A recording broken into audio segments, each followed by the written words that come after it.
Hi guys, welcome back to the podcast. Before we introduce our next episode, just to ask you for a small favour, I really appreciate the hours that some of you are investing into watching the podcasts that we've done in the past. But I'd like to ask you to do me one favour that would take you seconds.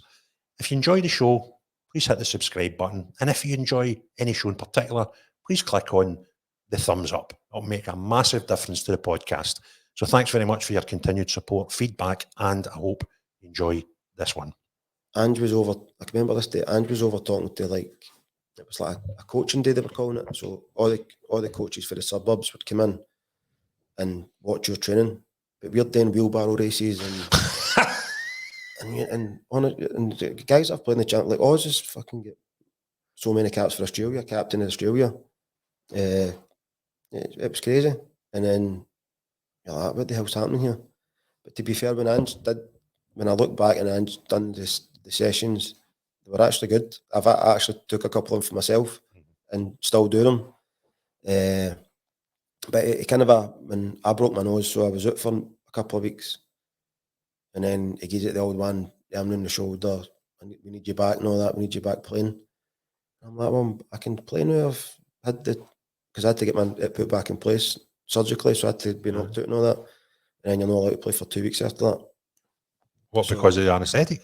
No, just because they had to put it now.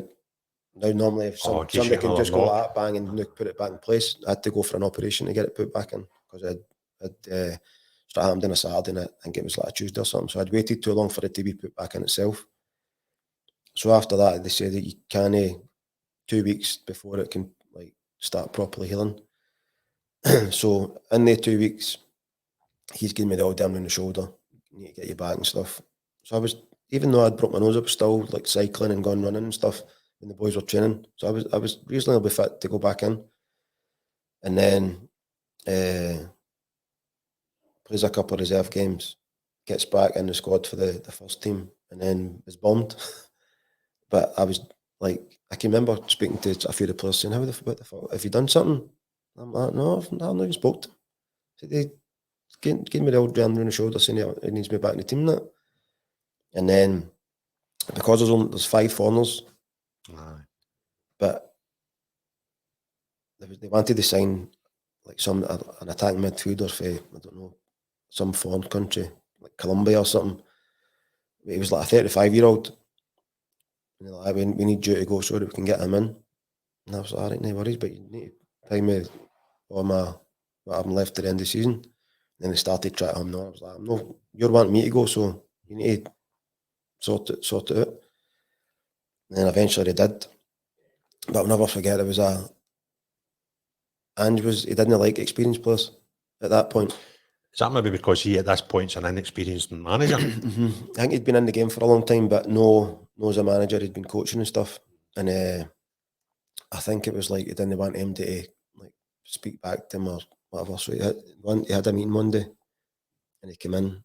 And him and Danny Teatto, remember Danny Teatto? They didn't like each other because he used to slag Danny on the TV. Ange used to do the Fox Sports for the games. And he used to always slag Danny because Danny used to do a stupid tackle and get sent off and things like that. So they had a ding dong over the years. So Danny Teatto plays with us as well. And Ange just came in and had a big team meeting Monday. And Danny, he gets called Teats. So he's out on the pitch. And then we're having this meeting. And he said, to be fair, I go at Craig Moore. And I was just having a go back with him. And then he tried to have a go at Charlie. I think Charlie had a go back. And then Danny Teatto comes down. You can hear the ball bouncing all the way down the tunnel. And he can burst him through the door. And then Ange says to him, who the fuck do you think you're coming in at this time? And we Teats just side volley, bang, smashes the ball and it starts bouncing all the dressing room. And then he's basically just says, fuck you, I'm out here. And just grabbed his stuff and fucked off. And when you and Charlie and that, did you leave that club at the same time? Well, I stayed for an extra month, but no, did I? I think I stayed in Australia for a month, but I'd only been at the club for another 2 weeks. And then Charlie went to the rivals, Gold Coast. Yeah. But I think, to be fair, you can't knock him because he let everybody go. And then I think they won the league the next, I don't know if it was the next year or the year after. So he done what he was there, and he's progressed. And to be fair, he's flying now with Spurs. No, to be fair, when Charlie was on, Charlie was speaking about it, and he said that he moved, and he says in hindsight, he says I probably had a space there. I think I like Charlie as a player. Yeah, because Charlie was maybe not that season, but the season before, Charlie got like player of the tournament or MVP or whatever they call it, and Charlie was flying. And he got a couple of injuries the next season, the season that I was there, but still, he was still doing well. So with Charlie staying, did you have the opportunity to stay in Australia? Or? Well, it didn't, because what happened was the first month that I went, my missus came with me, and then she had to come back because the club had to give me a visa, and she was working back here and stuff. The plan was if I was going to stay longer, she'd have come over. But she came over at Christmas for a month as well, and then she fell pregnant. So just it worked in the way when I came back. My wee boy was born in September, so for the rest of your family life, it made sense. The Wayne being born in Australia, and then my mum and dad and her mum and dad don't get to see the Wayne, so.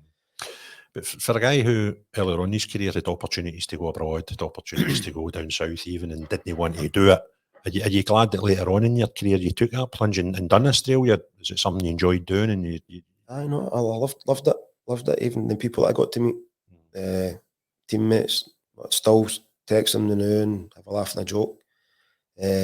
Got to meet their families. I've seen their kids are now growing up, and 18, 19-year-olds got their own businesses and stuff. So it's crazy when you think back and see these wee kids, and then now they're adults.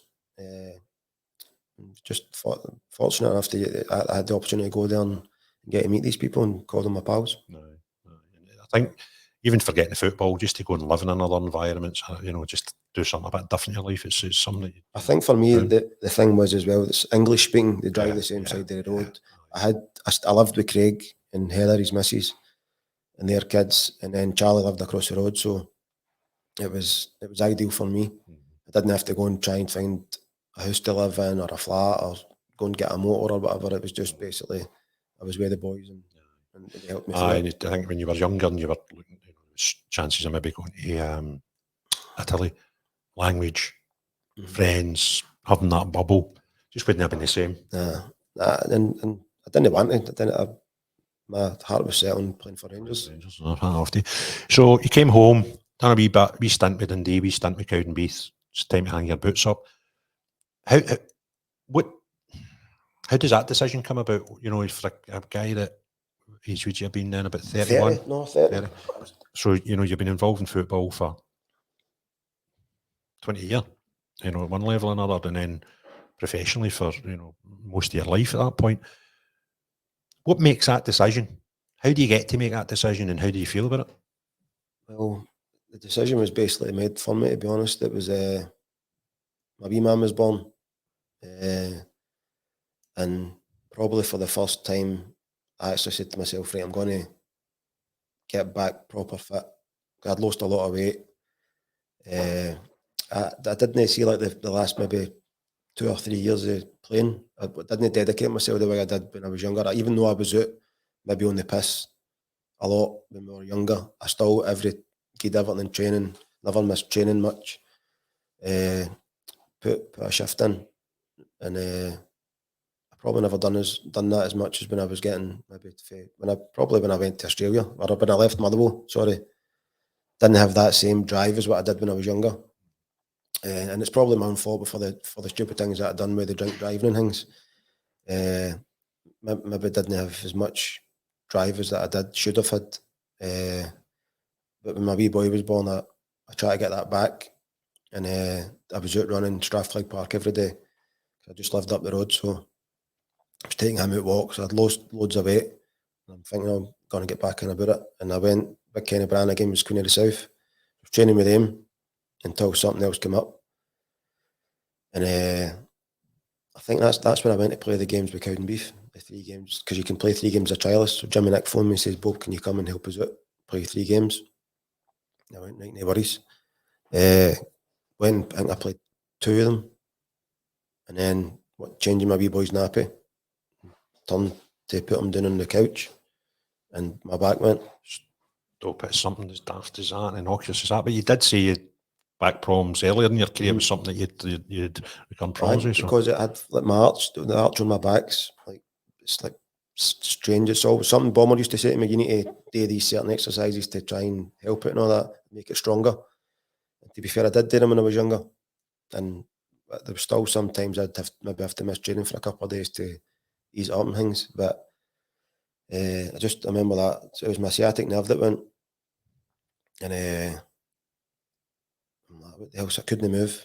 I had to phone my sister to come leave her work, come to my house. You just didn't want to change your nappy? No, the nappy was changed. That was the worst thing. The nappy was changed. It was just when I turned around to put him back, my back went, and then so I'm lying in the ground. The Wayne's lying on the couch, greeting. I couldn't get up to lift him. I had to phone my sister, so she rushed all the way up, and she walks in and starts laughing at me because I'm sprawled out in the flare. Next day I goes to Community South training. Big Kerzo was I don't know if you know Big Kerzo, no, Big John Kerr. Great guy. He was a physio. And he's like to me, Bob, I don't know what's happened to you. I don't know what that is. She's like, strange, I don't know.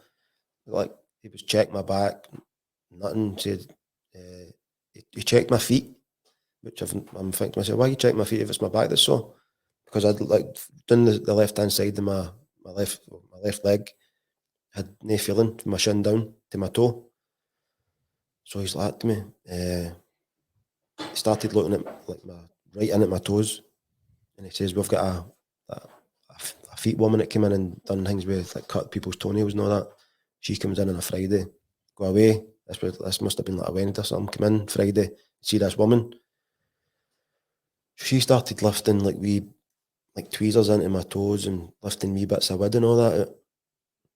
So I'm like, what's that? And she's like, it's like wee bits of, if you get wood and flare in the house. And I said, aye. She's like, it's like wee scalps you've got on your feet.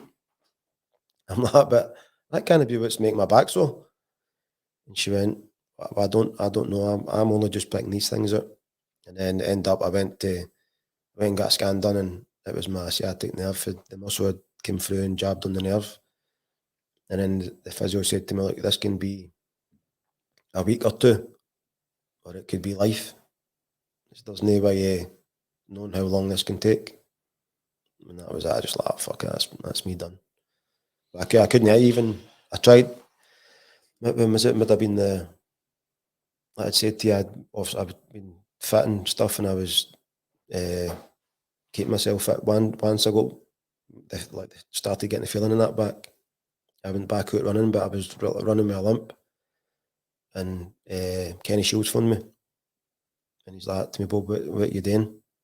And I said, well, nothing. I'd done my back and not really been doing anything. I've been trying to get back fit. And he said to me, what about coming into Kilmarnock? He said, I want to get you fit, and I want you to come in and play for me. I said, look, Kenny, I don't know how long this is going to take. I've been told it could be a week, it could be a lifetime, I don't know. He's like, come in, your physio will work with you, we get you fit, and then take it from there. I went fine, and it was Alec McQueen, used to be the Rangers physio. He was the physio at Queen's at the time. And then he's like, look, I know what's up with you. My missus had the exact same thing. It's your sciatic nerve, the muscle. So he gave me exercise to do. And then see within about 2 weeks, he started like releasing and stuff. I'm out running. The boys are doing pre-season. He's working with me myself. Can feel myself getting fit again. And then the problem that I had is my feeling at my toes and my ankle, or like my left side couldn't properly feel them. And then he said to me, they had a friendly against it was Oldham or something at Rugby Park, and he said to me, think you could play? I went, I'll get a go. I said, I don't know how long it'll last or whatever. I played and done all right in the game. I knew that my leg was gone. And he's like, how did you feel? And I said, all right, but I said, I still no 100%. So I still can't feel my left leg properly. And he's like, right. And at this time I'd already committed to doing the London Marathon for Deborah, the charity. And he's like to me, go and do that. And when you come back, we'll sit down and we'll have a chat. See, soon I'd done the London Marathon. That was me. Gone. Legs were away. back had went again. No as bad as what it was, but could just for 2 weeks or something I could hardly walk. I was like, nah, I'm done. Incredible. See, looking back, do you think if you hadn't done the London Marathon, you'd maybe get a season at it? Maybe, but I wouldn't have. It would have been just for the sake of trying to get in about it again. It wouldn't have been probably. Maybe I've lasted a couple of weeks, a couple of months, or whatever, and been probably glad now that it did happen, and I never, because I would have probably made an ass of myself. Maybe I regretted it if you did a rotten end. So this is the thing that you see different people react differently. You've never had a normal job, right?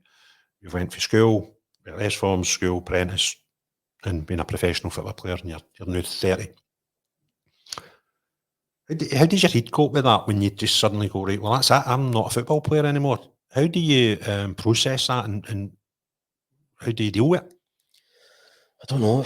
To be honest, Craig, I've always had this ability to just blank things out. I don't know. It's something that I've always had. If there's something wrong, I can put it to the back of my head and blank it until the point where it comes up again. And I don't. It's always been something I've been able to do. I think probably the big thing was because my boy was born, so I got to spend every day with him. Even though I was still going training, some of the days I was getting up, taking him out a walk, getting him ready, meant that she could go back to her work or do what she was doing. And spent proper time with him. And then obviously the opportunity came to go coaching. And I think by that time I was probably, maybe a good year anyway, at least out the game. No doing anything. Then had the chance with Dookie. When Dookie was his Fife manager, he said to me, why don't you come in and train and do a wee bit of coaching and that? I went, aye, no worries. And had you started getting your badges at that point, or was that what drove you to do it? No, me and Fergie had always spoke about it. Not to be like managers or assistant managers, whatever. We always spoke about one point we had to go and get our badges and whatever. And so I had, when Dookie had phoned me and said that, I was like, aye, because it would be a good experience for me. And Dookie had obviously took a bad turn. Maybe, I don't know if it was maybe only 2 or 3 weeks if I had been there. So you caused his heart problems then? No, himself. Stress. I think he's probably 40, what the hell's happening. Part-time, it's totally different. And obviously with the budgets and that, the lower leagues. So, but no, Dookie was brilliant. He was obviously, that was his first manager's job and all. He had a good assistant, big, what's his name again? Jesus Christ. Some United manager. Big Kenny. No, it's no. Oh, it'll come back to me. Dodds used to be with Dodds' big centre half, you know, fucking hell. A United player as well. Dundee. The both of them, he was the manager of Community South and then met at Dundee. I'll come back to me. Probably in the motor. See who texts his first, right? About an hour after we're away for you.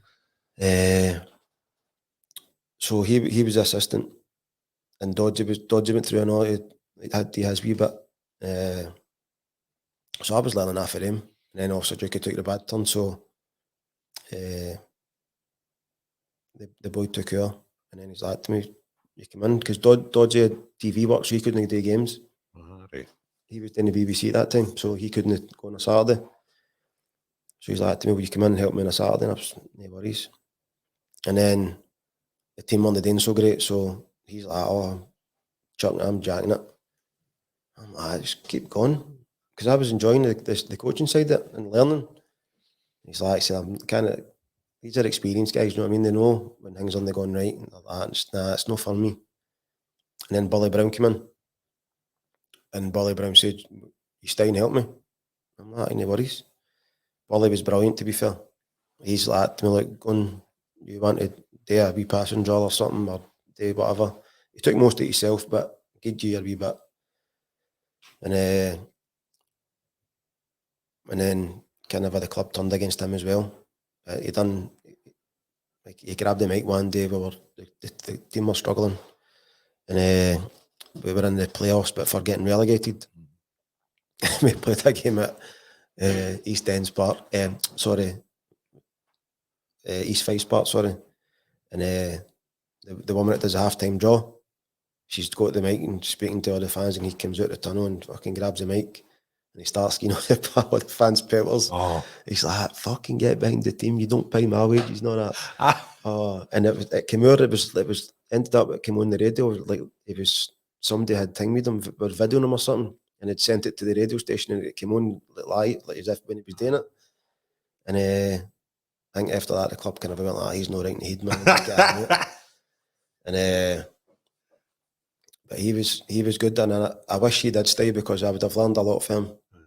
He was used to, and it was him. He was the first one to say to me, "See on a Friday night, I go to the pub and drink, and I'm sitting right my team out, and I'm sitting having a swallow."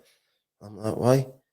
He's like, "Because then I'm not sitting in the house and my head's gone everywhere." He says, "When I'm in the house, that's my family time." He says, "After a game on a Saturday, I'll go home as soon as my front door shut. Football's back in my head." That's a good way to think about things, and that's what he done. So you've started, you dipping your toe in it, the coaching, and then you end, is it Blackpool first with Barry? Aye. And how did that come about? Well, he obviously knew I was doing a bit of coaching, and it was just that. I think that summer that we kept his Fife up, and Billy Brown had left. Then obviously I didn't go back because he wasn't there. So I'd probably another couple of months.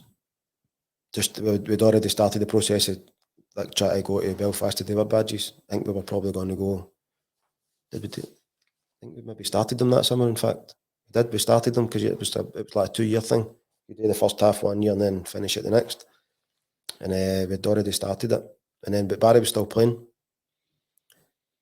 And then he phoned me one day and he's like, "Look, they've offered me the job till the end of the season. Should you want to come down?" I was like, "Fucking right, aye." He said, "It'll be me, you and Malky Thompson." Obviously, Malky's had a bit more experience than us.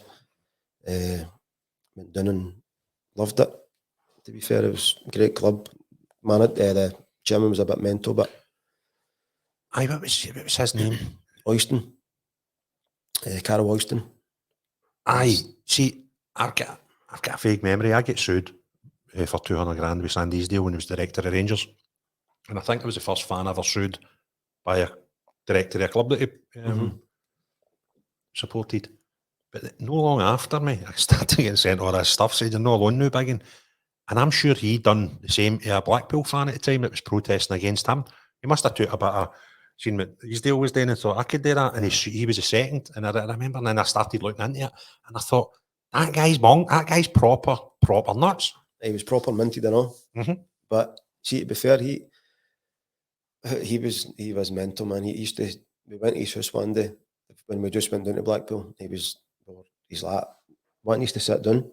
Before we went down, I want you to get a list of players who, like Fergie was obviously been there as a player, so he knew who was maybe good enough and who wasn't. He said, "We need maybe 5 players to come in on loan.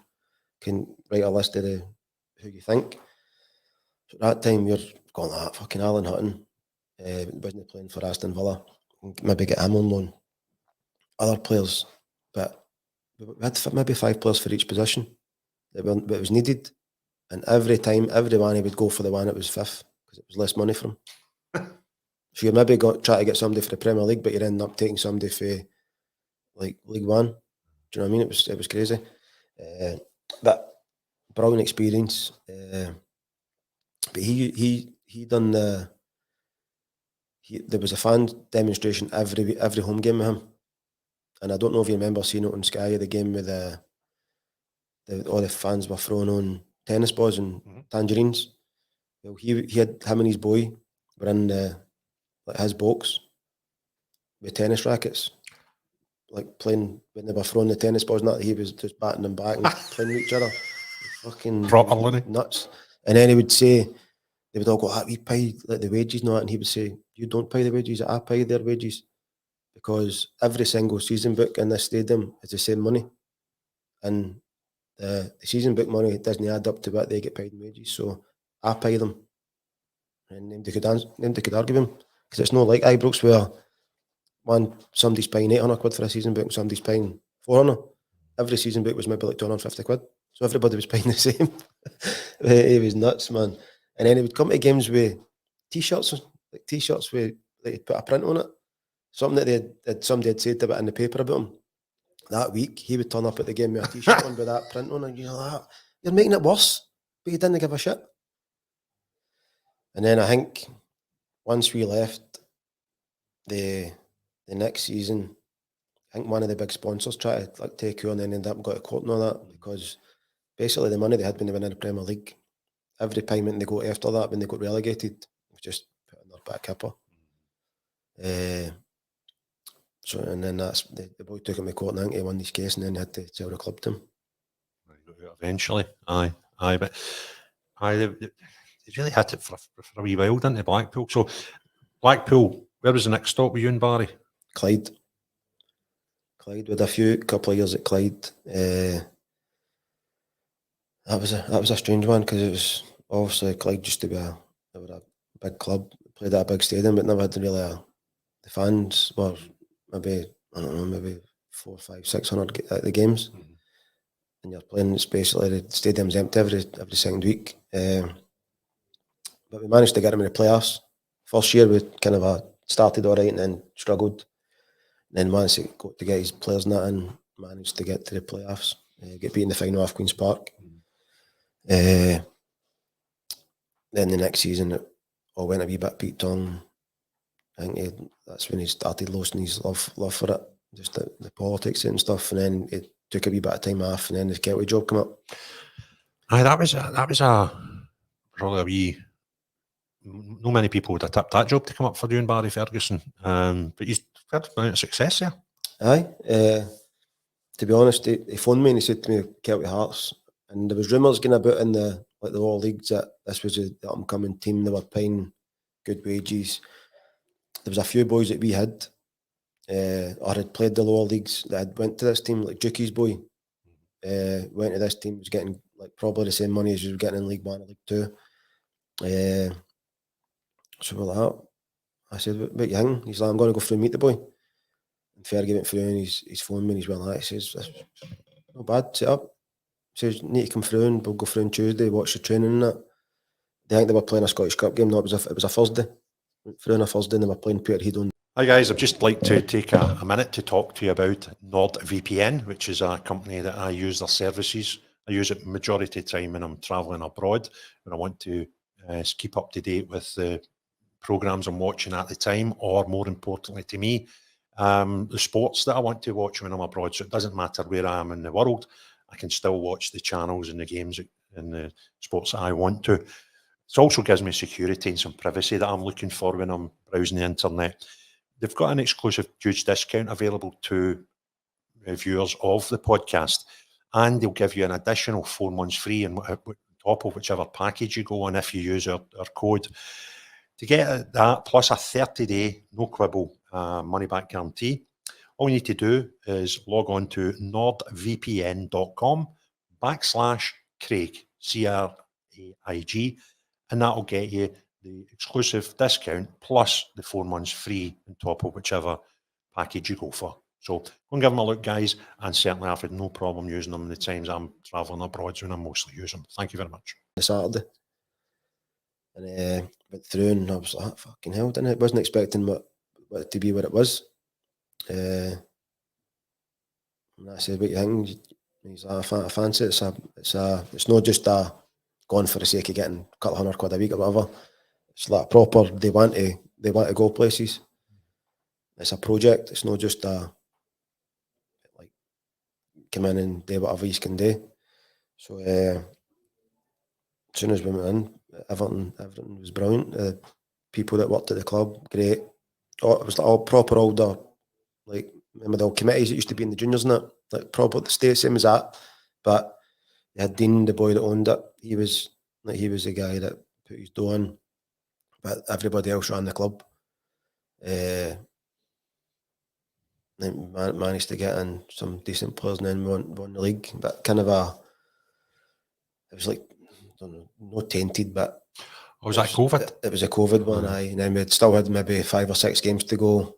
And we'd just beat the team that was the closest to us before the COVID kicked in. And then they're saying, but we still got to play them at home, and it was a full thing. But it ended up, the good is a league, but it didn't matter. We couldn't play fucking Brecon in the playoffs, so it didn't really matter. Aye, so you got a trophy, but you didn't get the reward, because the reward was the chance of getting into the league proper, wasn't it? Aye, I forgot about all that. That was all the voting thing where no playing and all that. Because they basically just said, right, whatever league positions, and that's when like Celtic obviously won the league, and I think was it close as? It was still. It wasn't impossible. It wasn't mathematically mathematically impossible, and you could just say, "Oh, still got to play them here, there, and wherever." It was just the way it was done that it stuck in my throat. It was the same. Obviously, it was opposite at our level, so it was like we were trying to get the opportunity to go up, and we knew that if we played Brecon, we'd have beat them. Yeah, I think they knew that if then they're done. But it ended up it worked at Sellout, and then that's the way it worked out the next season. We won the league again, and then we played them. Was it Brecon you eventually played the next season? Ended up playing Brecon in the playoffs the next season. That. Put them down. That must have been a sweet night then, eh? It was, because that's what made it that wee bit about it. We done it properly. We went and Ferguson spoke to the owner and said to him, look, if you give the guys every opportunity. We ended up splitting the teams because there was half the team Edinburgh based and half Glasgow based. So to stop them from travelling, like we would take a group of maybe 10 boys at Strathclyde or Hamilton behind the pitches. We would take maybe 10 boys there, and then one of the other coaches would take the other 10 throughout the stadium so that they weren't travelling, maybe 20 minutes each way. And it worked. We played. We Brecon the first game at home. We beat them 2 or 3-1, I think it was 2-1, and then up there we put them out. It was 1-0, and obviously they were gutted because I think they were one of the longest teams in the leagues. Team. So but it was bittersweet because it should have happened the year before. And then you won that, got them into the league proper. How long between there and no being there anymore? What was the time between winning that game and you two leaving? Yeah, about 2 years. I kind of remember it was a bit bizarre, but how does that happen? I don't even know, to be fair. We'd got promoted, and I don't know if you've seen the videos of Fergie's sliding under players' legs in the dressing room with Rob Evid, and came down, and they'd organised in Celtic. There's a big, it's like hall, so a big hall thing. Don't know how to explain it. It's like a community hall. It's like the old school with the dance floor, and it's got the seats running about the side, and it's got the stage and all that. So we walks in, and then it just came out. Fergie just came out. Look, I'm leaving. And who's he telling this to? The crowd? To you? No, he said he spoke to Dean. He said, "I need to speak to you, Dean." And he's like, I've got the opportunity to go to Arlo, and Fergie thought it was just right because he would have tapped him before with their managers going to better, moving on to better things. It was a progressive step for him. And then we were just sitting there, and then we've got the committee members coming up and saying, "Oh, can I believe it?" and all that. And then I wasn't really thinking anything there. And then, what are you talking about? He's like, "He's leaving." And then I was like, Jesus Christ. But I didn't even, you no spoke about it. You know, inclination. There was rumours, and it wasn't just Alloa. There was rumours at Dunfermline, Rafe Rovers. So you don't even think anything until proper something like happens. But it was just, I'm like, Jesus Christ, fuck's sake. At least I've given us a couple of hours to get in and get my fucking feet under the table and get a couple of beers. You didn't even just stick by at this point. But listen, that's the way Ferg is. He's got something, he said he goes for it, and he done it. And to be fair, I think the even though they were gutted, the committee knew that, look, it's an opportunity. To be fair, you have done what you were asked to do for them, and in hindsight, can it be classed as anything but successful? You won 2 leagues in a row. Mm-hmm. You might have been promoted the year before if it wasn't for the pandemic. So although they might have been disappointed you left, there certainly couldn't be any hard feelings, but it's bizarre way of doing it, isn't it? It was crazy. Listen, we ended up was hard when it was brought out, but obviously Dean, he's like, look, thanks very much for what you've done, and we end up sitting with Dean up until maybe like 4 or 5 in the morning before we came back home, sitting having a drink with him. So I think it was just the way it happened. It was nobody really expected it, but they went and got Tomo. They then got promoted again, so they won everybody moved on. Everybody won. So Alloa, who was the manager before? Was it? The manager before was Peter Grant. And He before that, they got before that would have been Jim Goodwin, Jack Ross, and who would have been before that? I think they had three managers that went on to like better jobs. It was a good stepping stone for a lot of people. That you weren't there long, all right? Maybe 7-8 months. So, and what happened there? Did you just no hit it, or? It just didn't work out, to be honest. It was like, I don't know, it's a great club, to be fair. Like, as in the same people behind the kit man, Pat, the wee dinner lady used to come in and make our stuff for training after, like, when you finish training, it was always like soup for you or sandwiches or whatever. They got everything that we asked for training and stuff. But it was just, I don't know, we just, once we got we got a good result against Livingston in the League Cup section, but we get beat off Brecon. So it's kind of and then we had a good team, but we weren't playing well.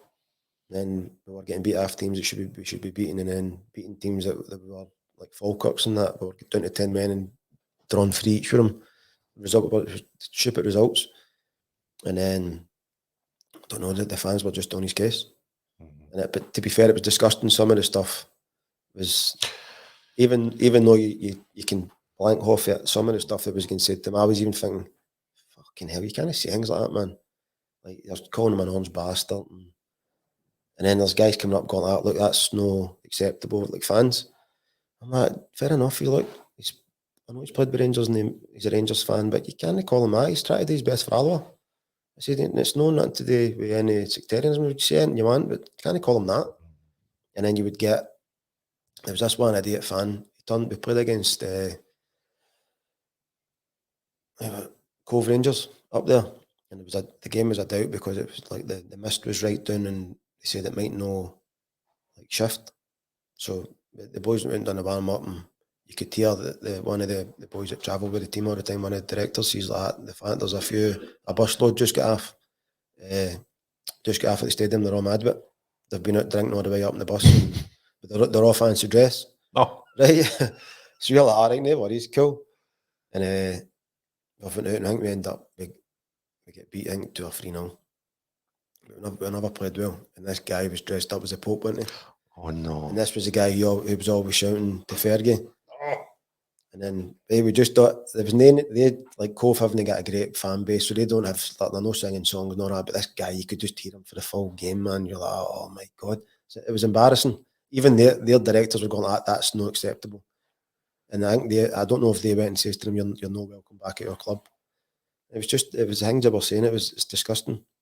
And I think even Mike Mulroney was like, look, even though Fergie was maybe wanting to leave off his own accord, because the chairman, he wanted to do it a couple of times, and the chairman said to him, no, we want you to stay. I think he just knew maybe for your own sanity and stuff, like just go our separate ways.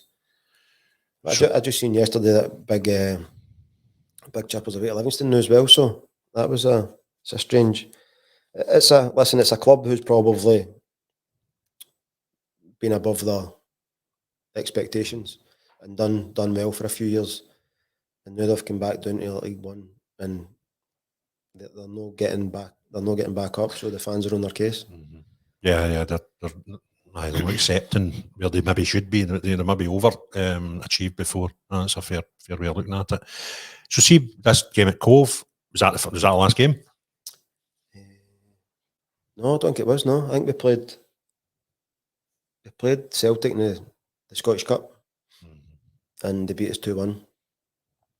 And we actually done well. And was it Pope at that game? Oh, probably the Celtic trap on that game.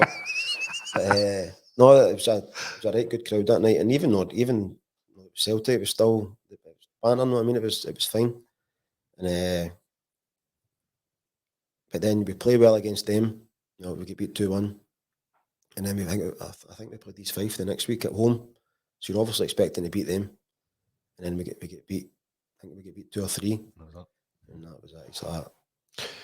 I mean, it's no guarantee, right? But is Barry still want to be into football management, or is he still? I've done that. Is that something that he still want to be involved in going forward?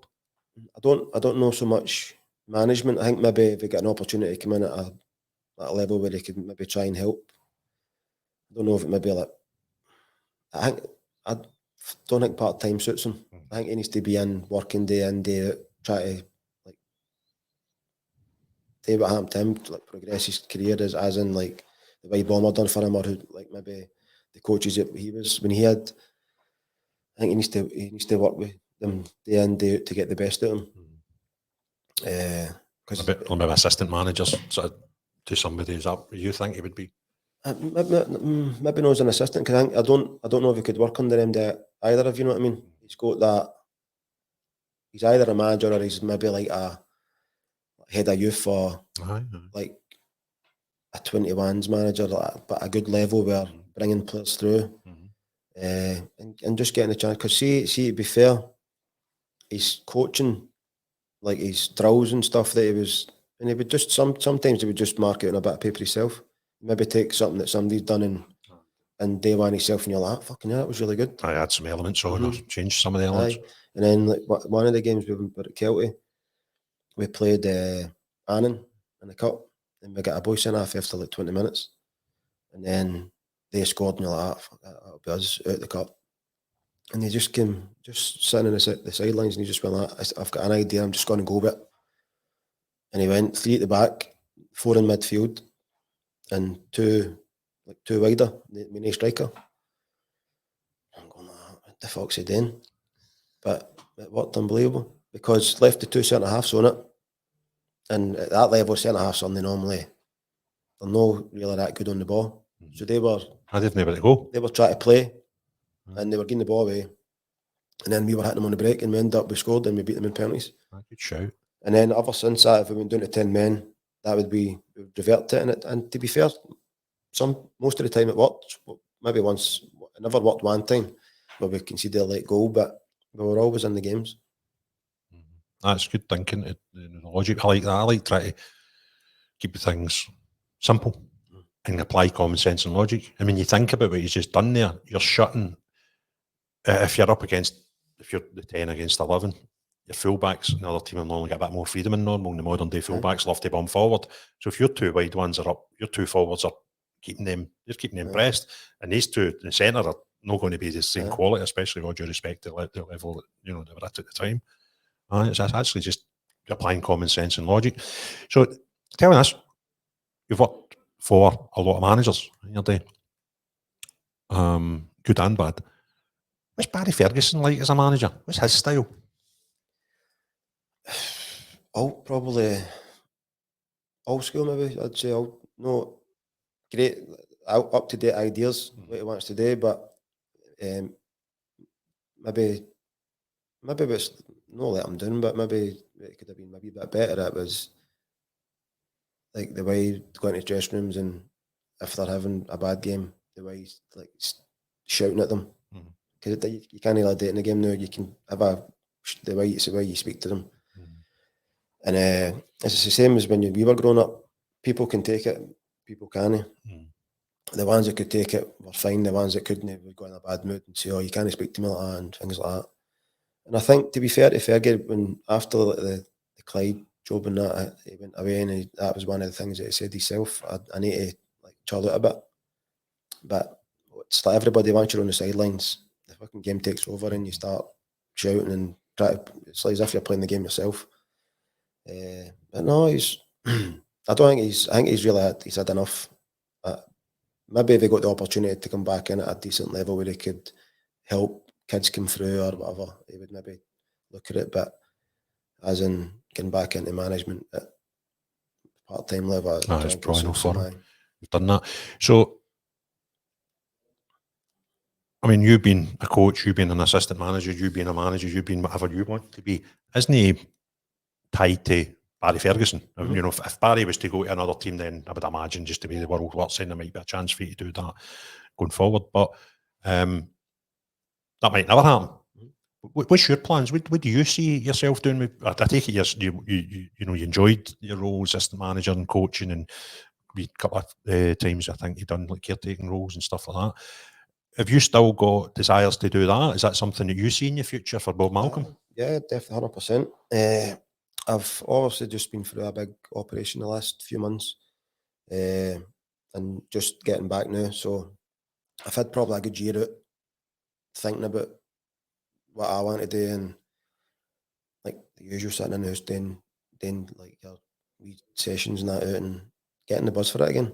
Now that I can get up and get on the pitch, or maybe not be able to run about the way that I could have done coaching and day drills and stuff, but still put them on and want to get back involved in it, whether it be somewhere myself as a manager. Like, I don't know, obviously I imagine I'd need to start somewhere lower than what I would probably like to, but I'm happy to do that. I need to prove myself all over again. But saying if it's another assistant role somewhere, that it's hard because it's somebody, it's trust in it. You need somebody that can trust you and have that goes to the belief if they want to take you in or no. But I think I always did say that if, because I knew, I think maybe the way things were going, I knew that Barry maybe wasn't like enjoying it or whatever. Then I would, if we did like split, then I would probably go my own way and like try and be a manager myself and just take whatever I've learned in the game over the years and try and go forward with that. But as I say, it's an opportunity. You need to get the opportunity to do it, and then hopefully, if I get the opportunity, I can do what I get myself. Well, I know a place that's got 200 kids. If you're not doing anything and you want to get your foot in again, you're more than welcome. You can come once a week or once a year or once in your life. You're more than welcome down there, I tell you. And that, to be fair, that's something that I've appreciated, is the amount of ex-pros that are willing to help, you know. And it's great because I'm a volunteer. I've got an idea of what I want to do with this football club of mine, but I'm restricted to my knowledge, and that's never playing football as a professional, never coaching or managing at any professional or even adult level. I've been a coach for 15 years, but the oldest I've coached is an under 15s team. And it's the support that people give, staff things, like if there's a kid injured, they sent some of your messages I forwarded them on the wee Scotty when you were saying about this wee boy, and she's telling this wee boy, do you know who Bob Malcolm is? I played for Rangers, he said, it's just amazing that the effect that professionals can have on kids, and it's something in the 7 years that I started Sons of Struth Football Academy. It's really refreshing because I didn't expect it, the level of the stuff. And even Lon Shanklin came round when he was I'm trying to remember if he was at Aberdeen at the time. No, he was in loan at here. He was still contract. And she'd just been able to come down to training for half an hour and sit with a group of kids and just say, right, he's a professional football player. And you want to ask him, who wants to be a professional football player? Everyone puts their hand up. Right, there's a guy that's done it. Do you want to ask him anything?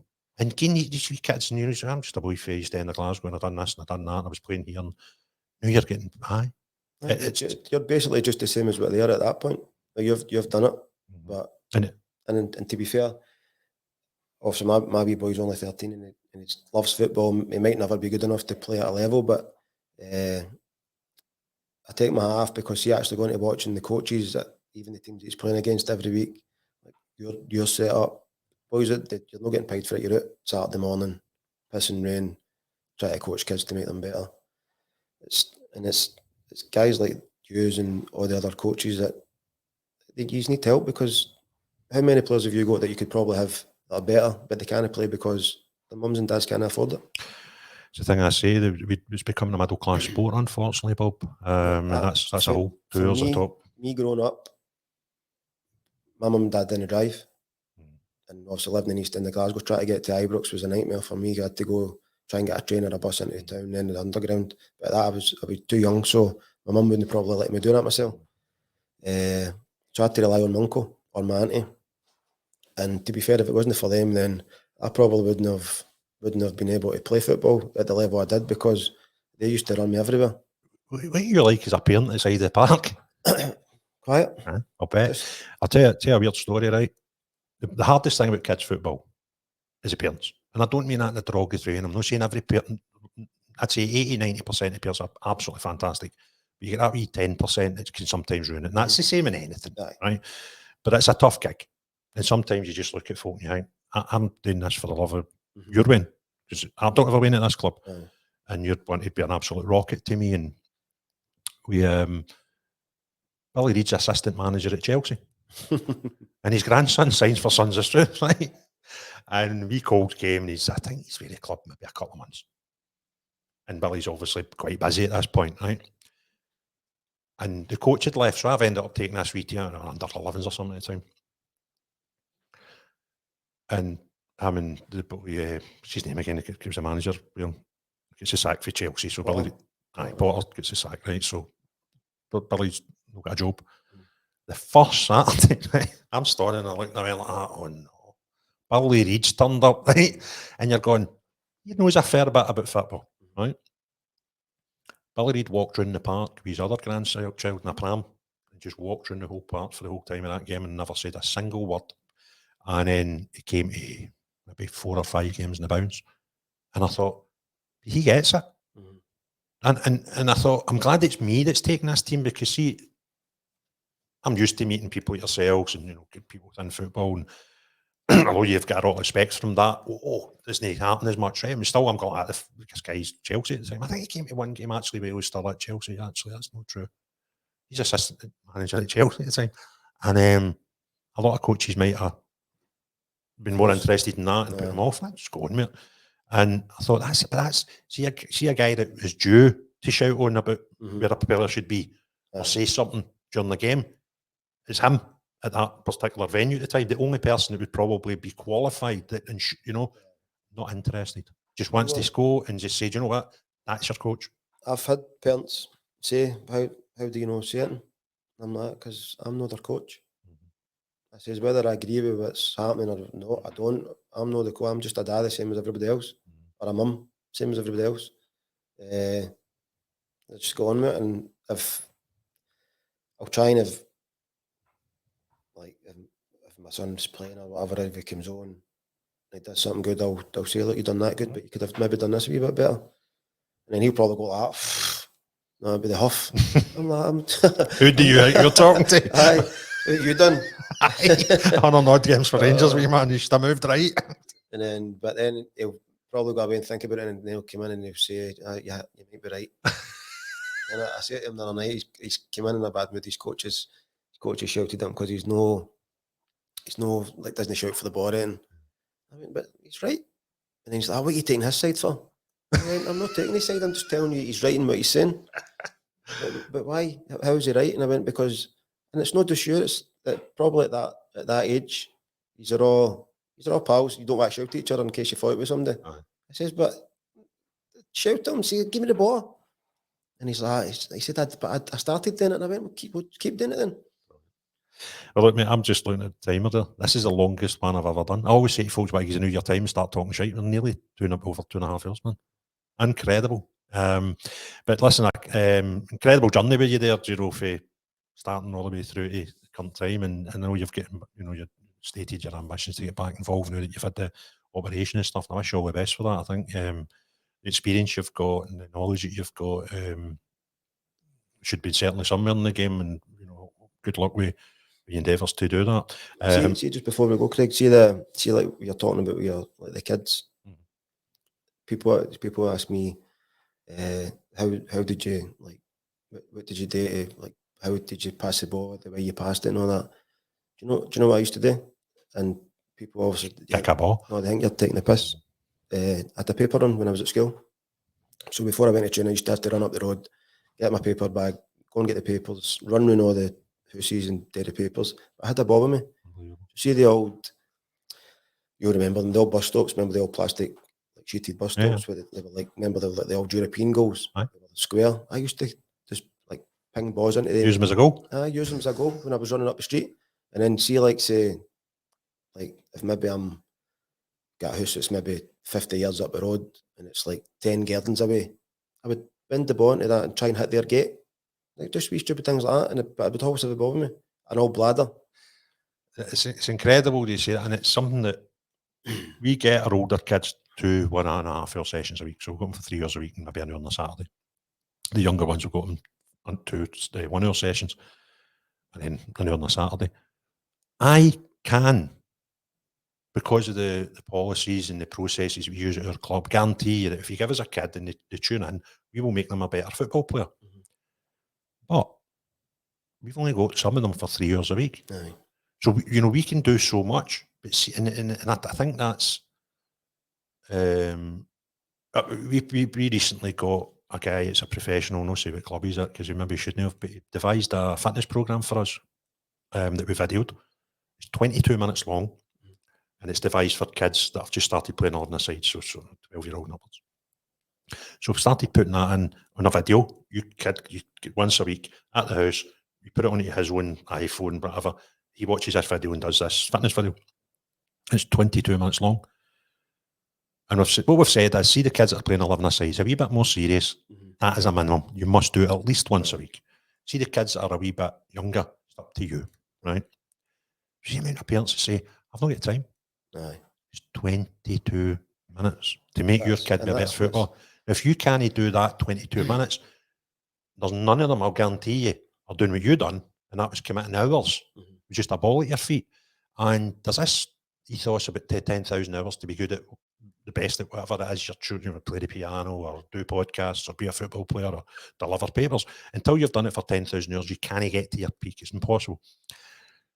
You try working out, if kids only come to us for 2 hours a week, they're never getting to 10,000 hours. And I think football... Was that the thing that Walter tried to implement when he was... I'm not sure. It was something that I heard. I was a sales manager for a long time. I was a sales trainer for a long time, and it was something I picked up through that.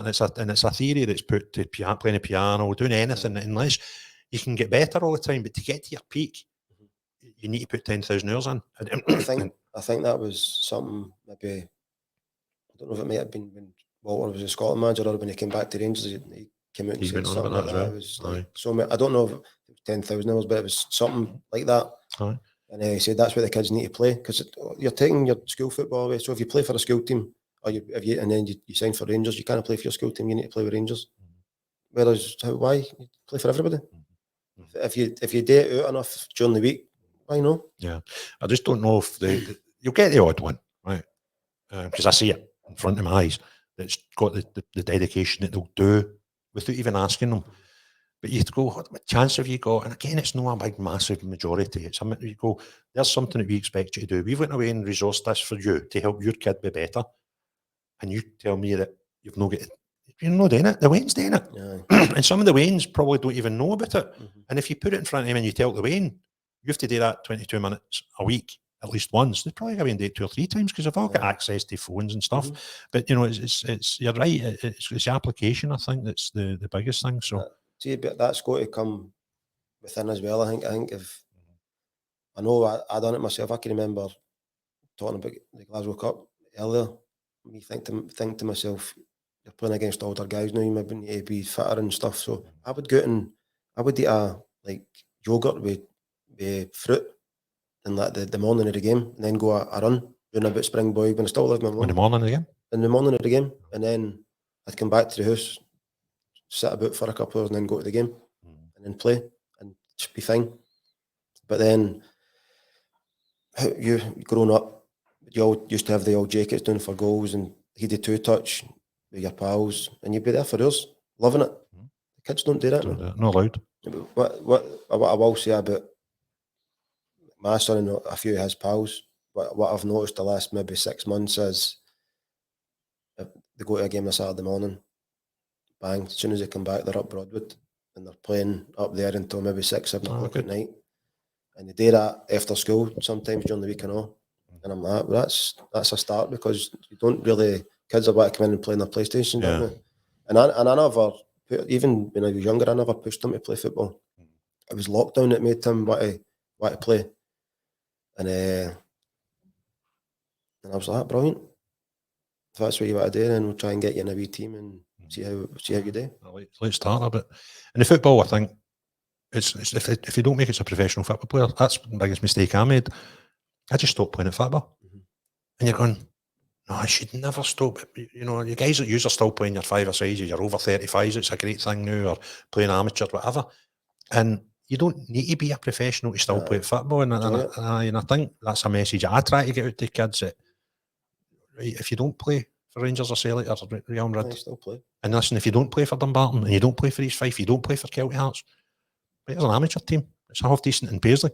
And because it's a great sport, there's so much, you know, obviously the physical benefits you get out of participating in any sport, but football's a great sport. See the camaraderie, the changing room, the banter. And it doesn't matter if you're playing for Real Madrid or Sons of Struth under 12s.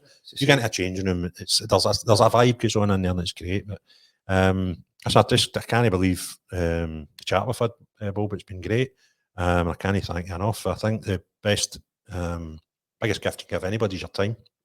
So if you give me so much time today, is absolutely fantastic. And is there anything that you hadn't covered that you wanted to cover? No, mate. That's about everything. It's been a pleasure. It's been like this is your life. It's out the red book. It's been a pleasure. I don't speak to anybody for this long either. But no, it's as I say, any wee bit that if some kid or somebody that's trying to do something in the game can take something out of it, then it's all the good for them.